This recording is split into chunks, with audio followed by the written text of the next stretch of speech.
Mathias Ledoux, vous venez de réaliser un cyber-thriller, Three Blind Mice, avec Édouard Furlong, un jeune Oui. acteur de 25 ans, Mhm.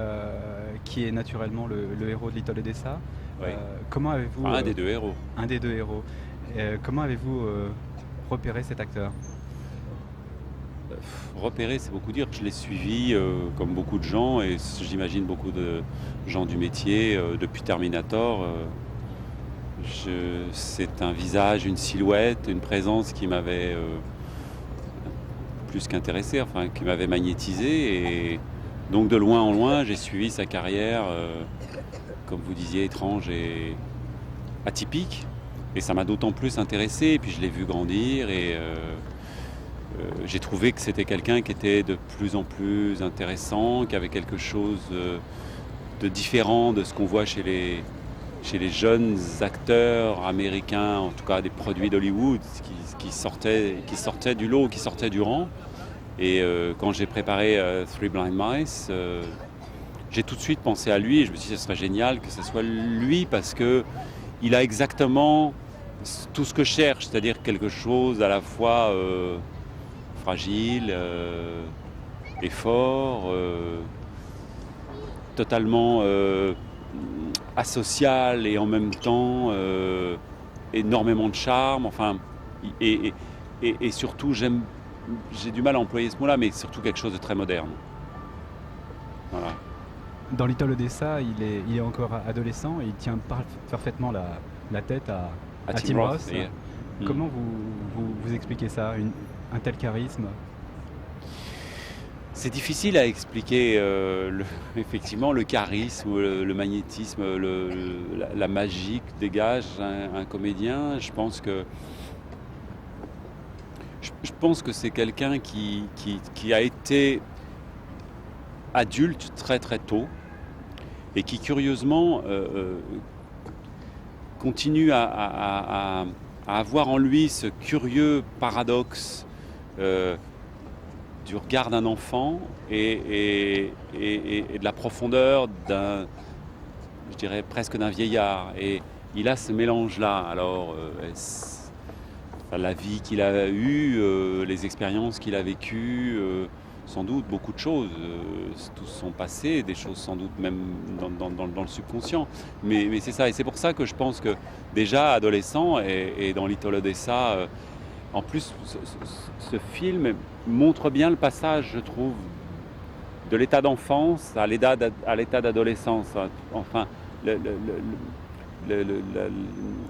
la formation d'une certaine maturité chez Édouard.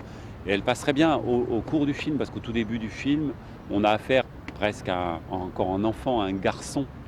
Et à la fin du film, c'est plus un garçon, c'est un jeune homme. Enfin, c'est un ado, c'est presque un homme. Il y a des correspondances entre Édouard et son rôle, son personnage dans Little Odessa ?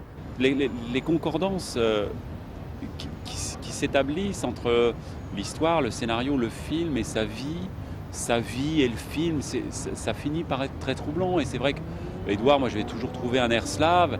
Et comme par hasard, il joue dans Little Odessa le fils d'émigrés russes. Alors on se demande si ça lui vient de ce film ou si c'était là avant et que le film...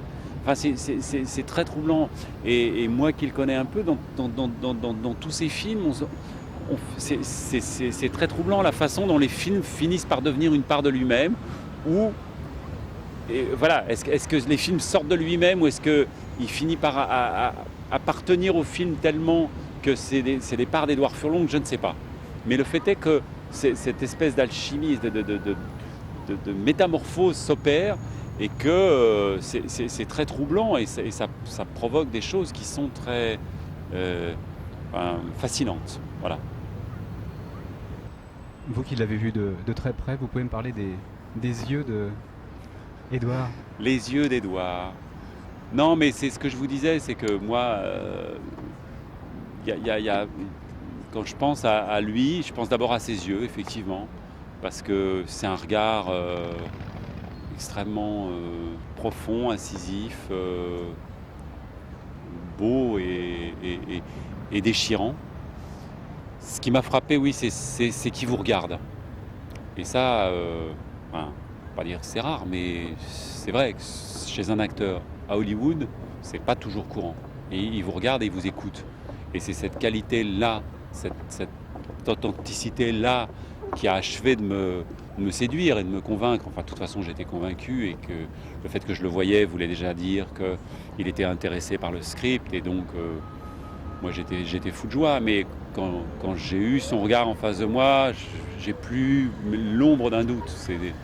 C'est effectivement quelqu'un qui a un regard qu'on n'oublie pas, voilà, qui a un regard qui marque. Et je pense qu'une grande partie de son charisme et de l'alchimie qu'il arrive à provoquer sur la pellicule, elle tient à ça, puis elle tient aussi à sa silhouette, qui est très particulière, et qui est sa démarche et à sa voix aussi. Moi j'adore sa voix parce qu'il a une voix qui est un peu comme il est lui. Il fait les choses sans en avoir l'air, mais il les fait, et il les fait bien. Et sur le plateau, moi c'est ce qui m'a frappé, c'est que il était entouré de plein d'acteurs professionnels, beaucoup d'anglais, essentiellement des anglais, qui ont une façon très, encore une fois, très professionnelle d'aborder leur métier et qui le font magnifiquement bien. Et lui, au milieu de ces gens-là, même eux me l'ont dit, pouvait sembler être un dilettante ou un touriste. Mais c'était le dernier des touristes, c'est-à-dire qu'il savait tout sur le fil du rasoir et il faisait les choses sans avoir l'air d'y toucher. Voilà. Donc c'est ça, Édouard, oui. Dans Little Odessa, il est encore très jeune, mais je trouve qu'il a un jeu très épuré. Et, oui, oui. Qu'est-ce que vous en pensez de ça? Même dans votre film, ça semble encore plus flagrant. C'est sûr qu'il a un jeu très épuré. C'est difficile de parler du jeu des acteurs parce que épuré sur la retenue. Et encore une fois, là, de ce point de vue-là aussi, il n'est pas du tout dans une tradition, on va dire, hollywoodienne, contemporaine, même si là aussi, il faut éviter de mettre des étiquettes, mais d'en faire des caisses. Et c'est pas un extraverti et il ne surjoue jamais, au contraire, il intériorise tout. Mais ça donne une puissance incroyable et c'est vrai que, comment dire, c'est vrai que il peut avoir, quelquefois il peut faire penser à Laurence Olivier ou à Gabin, enfin je veux dire dans sa façon de jouer, dans sa façon d'aborder ce métier-là, mais je cite ces noms-là comme ça, ils me viennent à l'esprit, mais c'est un grand acteur, voilà. Moi je pense qu'il a, enfin c'est évident, mais quand on le voit à l'écran, mais c'est encore plus évident quand on travaille avec lui. Il a ça dans le sang. Et d'ailleurs, quand il ne travaille pas, il est malheureux. Enfin, il est pas lui-même. Il commence à vivre et à être bien, mais bien même physiquement, que lorsqu'il travaille. Il fait des drôles de choix de carrière, on en parlait tout à l'heure, mais American History X ou le film de John Waters, Pecker. Mais il refuse, je crois, Terminator 3. Oui, alors Terminator 3, je ne sais pas exactement ce qui s'est passé, mais c'est quand même étrange pour un jeune acteur d'une vingtaine d'années de tel choix. Oui, mais je crois que là aussi, ce qui est très curieux avec Édouard, c'est ce paradoxe d'être un môme de Los Angeles, parce que c'est un môme du trottoir de Los Angeles, Édouard, il me l'a dit, et de refuser le star system hollywoodien. C'est un paradoxe incroyable, parce que quelque part on se dit mais qu'est-ce qu'il faut à Hollywood, mais il est né là. Et c'est un môme de Hollywood, comme l'était Marilyn, un enfant de la rue. Mais il refuse, comme le refusait Marilyn d'ailleurs aussi à une certaine époque, elle l'a refusé, le star system. Moi, la première fois que je l'ai vu, c'était surtout pas dans les restos à la mode sur Sunset Boulevard. C'est un machin, on va chez un Mexicain et on mange debout. Mais bon, et c'est pas une façon de se poser chez lui, c'est qu'il est en dehors de ça. Il refuse les diktats des studios. Il lit les scénarios et c'est un mec extrêmement cultivé. Moi, la première fois que je l'ai rencontré, on a parlé une demi-heure de l'Idiot de Dostoïevski qu'il était en train d'adapter pour le cinéma.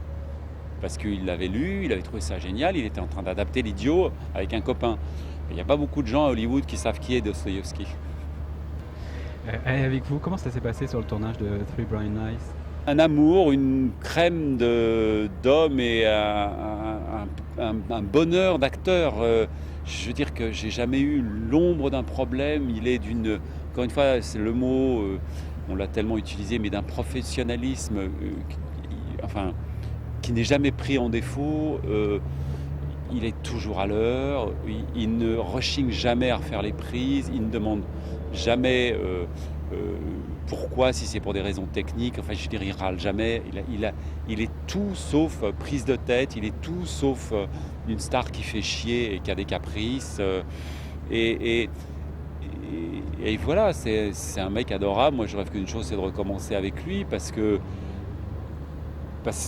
qu'il est là, parce qu'il est d'une générosité incroyable dans son travail et qu'il fait un boulot remarquable et dont je me rendais compte sur le plateau, dont je me rendais encore plus compte au rush.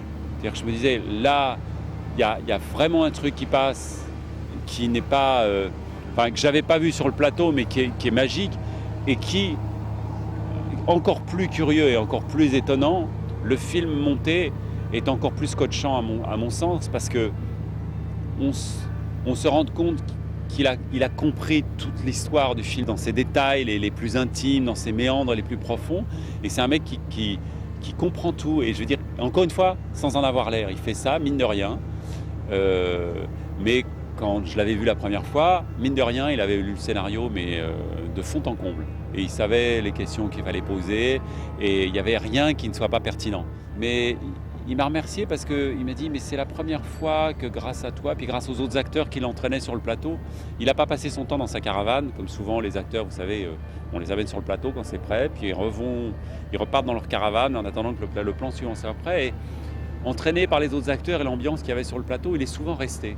Il m'a dit, j'ai compris plein de choses de mon métier que je n'avais pas comprises avant, parce que simplement, on ne lui laissait pas la possibilité d'être sur le plateau. Et je dis ça non pas pour me jeter des fleurs, mais parce que ça montre l'intérêt qu'il porte à son métier. C'est qu'il était là sur le plateau, et là aussi, mine de rien, il faisait semblant de déconner, de dormir, machin, mais il regardait tout. Et il comprenait tout. Et il savait qui faisait quoi, et il est sans arrêt en train d'essayer d'apprendre des choses. Et ça, c'est formidable, parce que c'est quelqu'un qui donne, mais c'est quelqu'un qui prend. Et l'échange est magnifique. Vous le voyez aller loin ? Moi, oui, j'espère. Enfin, forcément que je le vois aller loin. Moi, je pense qu'encore une fois, il a l'envergure, la carrure d'un très grand acteur. Ce que j'espère, c'est qu'il va continuer à être aussi exigeant dans ses choix et à trouver des chaussures à son pied. Voilà.